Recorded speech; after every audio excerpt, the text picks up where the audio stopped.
माथे पे कम से कम तिलक चंदन कुछ लगाना चाहिए। देखो एक मैया हमारी यहाँ माथे पे चंदन लगाई हुई है, एक हमारे यजमान जी के परिवार से बड़ा मस्तक पे सिंदूर लगाया हुआ है, यहाँ बहनों ने सुंदर स्वरूप लगाया है। इसको जो आप धारण करते हैं इसको कहते हैं स्वरूप। क्या कहते हैं? स्वरूप कहते हैं। इसे तिलक तो कहते ही हैं लेकिन ये स्वरूप है। स्वरूप माने इसकी इतनी विशेषता है, यदि कोई इसका दर्शन मात्र कर ले, उसने भगवान के मंदिर का दर्शन नहीं किया है तो भी भगवान के मंदिर का दर्शन करने का फल मस्तक पे लगे हुए चंदन से मिल जाएगा। इतना बड़ा फल है। मस्तक पर चंदन, गले में तुलसी की माला, मस्तक पे त्रिपुंड, गले में रुद्राक्ष की माला। इसका अर्थ होता है ये साधारण प्राणी नहीं है, भगवान का हो चुका है। जैसे एक विवाहित महिला की पहचान कैसे होती है? माथे पे सिंदूर होता है, गले में, पैरों में, आजकल तो बड़े मॉडर्न हो गए महाराज, पहनना ही कोई नहीं चाहता, पर फिर भी एक पहचान है कि सुहागन स्त्री की मांग में सिंदूर होता है, गले में मंगलसूत्र होता है, सौभाग्य चिन्ह होते। उसी तरह से एक वैष्णव भक्त की पहचान है कि जिसके मस्तक पर चंदन का तिलक है।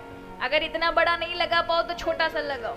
मस्तक पे चंदन का तिलक है, गले में तुलसी की माला, इसका अर्थ है ये भगवान का हो चुका, अब ये संसार का नहीं है। किसका है? हरि का है, वैष्णव हो गया। जरूरी नहीं कि आप गुरुजी से लेके ही कंठी पहने। अगर आपको अच्छा गुरु मिलता है बहुत सौभाग्य की बात है, अगर नहीं मिलता तो भी गले में तुलसी डाल कर के रखो, प्रतिदिन चंदन रखो माथे पर। यहाँ इस जगह पे ही चंदन क्यों लगाते हैं? यहाँ बुद्धि का निवास है, ये आज्ञा चक्र है। आप सुबह उठ करके भगवान को जब तिलक का आसन देते, इसका अर्थ है मेरी बुद्धि से जो भी अब विचारों पे निर्णय होगा, मेरा मन जो जो विचार रखेगा और बुद्धि निर्णय देगी, भगवान वो निर्णय पाप से युक्त ना हो। आप बैठिए, क्योंकि आपके हवाले मैंने बुद्धि की, अब जो भी निर्णय निकलेंगे वो आपके होंगे, मेरे नहीं होंगे। यानी अपने सुबह से ही अपनी बुद्धि को भगवान के हाथों सौंप देना। और भगवान के हाथों में कोई चीज होगी तो कोई गलत कार्य बन सकता है? नहीं बन सकता। और बुद्धि बड़ी खतरनाक है महाराज। गाड़ी चला रहे हैं आप तो गाड़ी के जो ब्रेक होते हैं वो कहाँ होते हैं? नीचे। आप किससे दबाते हैं ब्रेक? पैरों से। लेकिन हमारी जो ये शरीर रूपी गाड़ी है ना, इसके ब्रेक यहाँ पर हैं। अब हमारे पैर तो पहुंच नहीं सकते महाराज कि आप जाके दबा दो। क्या करेंगे हम? भगवान के चरण यहाँ पर तिलक के रूप में धारण करते हैं कि भगवान आप ब्रेक दबाते रहना, आपके चरण हमने अपनी गाड़ी के ऊपर रख दिए, बुद्धि के ऊपर रख दिए। इसलिए अवश्य हमारा तिलक लगाना चाहिए। तिलक की बड़ी महिमा है।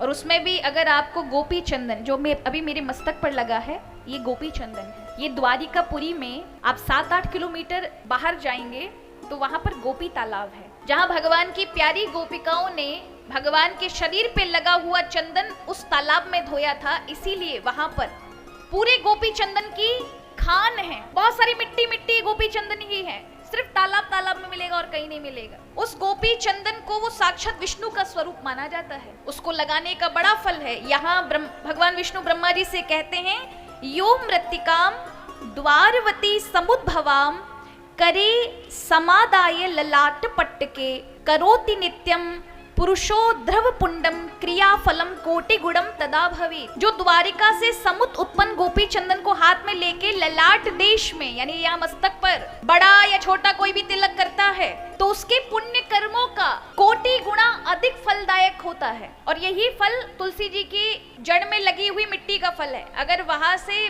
तुलसी की मिट्टी को उठा करके आप तिलक इत्यादि लगाते हैं या मस्तक पर लगा करके कोई भी भजन पूजा करते हैं, तो जैसे प्रतिदिन की आपका नियम है कि एक भगवान की सेवा करना, कोई भी करना, तो आपको 100 दिन की सेवा का एक ही दिन में पुण्य मिलता है। इतनी बड़ी महिमा है। गोपी चंदन को अवश्य लगाएं, अत्यंत महिमा गोपी चंदन की है।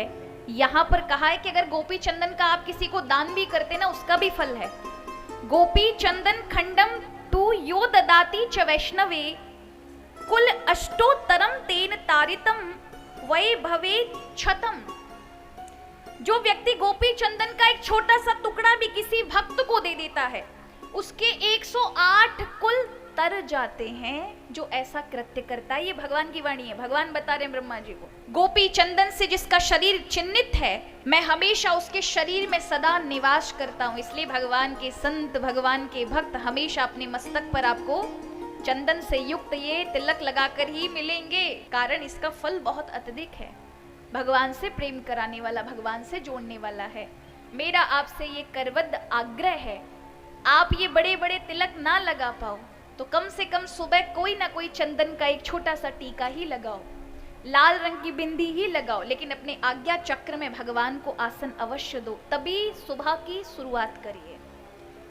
भगवान की पूजा करने से पूर्व आपके मस्तक पर चंदन होना चाहिए, और फिर आप जो भी पूजा भजन करें, जो भी आपके नियम हैं, अवश्य पालन करें।